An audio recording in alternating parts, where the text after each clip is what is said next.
Hi, my name's Prumihimo and today I'd like to show you a variation on a traditional kumihimo braid. I have videos for this particular braid in its normal form, and the braid is Hollow Braid or Edo Yatsu if you like the Japanese names. And it's a great braid, normally done with 8 cords or 16 cords, and as I say, it is a traditional braid.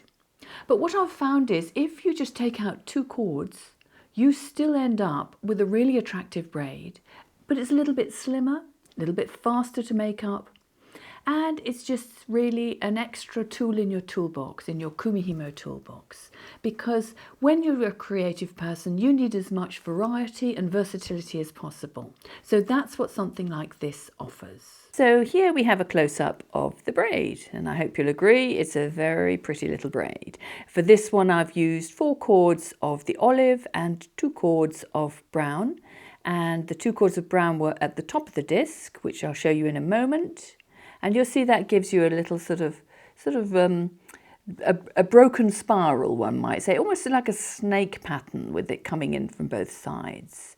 And this is, as I say, a hollow braid, but when you make it without anything in the middle, that hollow centre closes up. If you braid around wire, the centre will open up to accommodate the wire, but in this case it's closed up because there was nothing in the middle. And here is another example, which is what I'm going to show you. And for this one, I've just used a slightly different setup. So for the first one, I had my 2 brown cords at the top.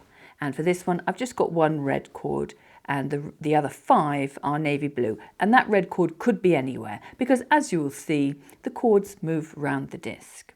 So that's what the braid looks like. And this is how it's made.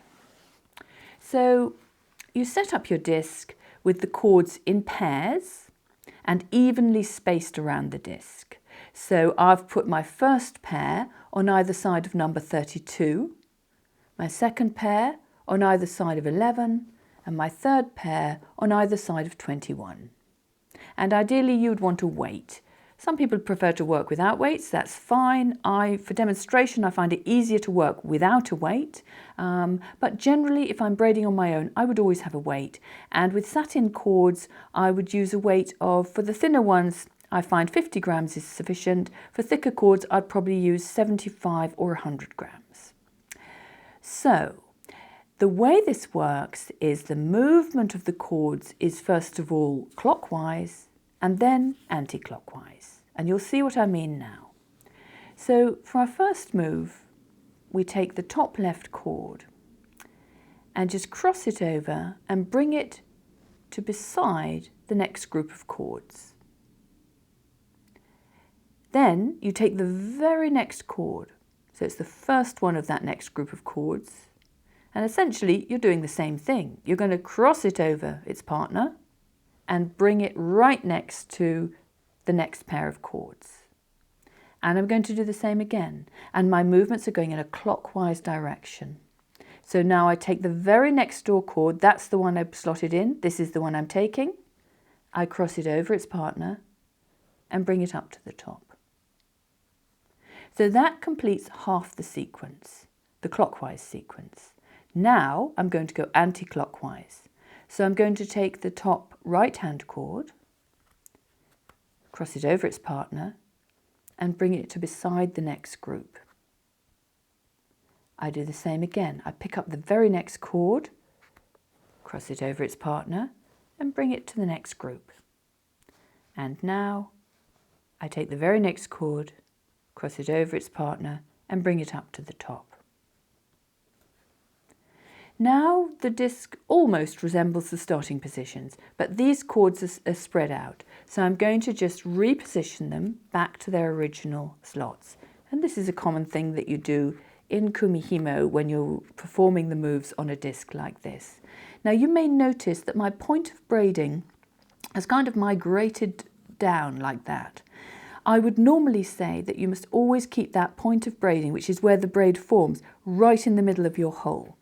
But in this case, I find that it does tend to migrate down, and I find that it doesn't affect the braid, so don't worry about that.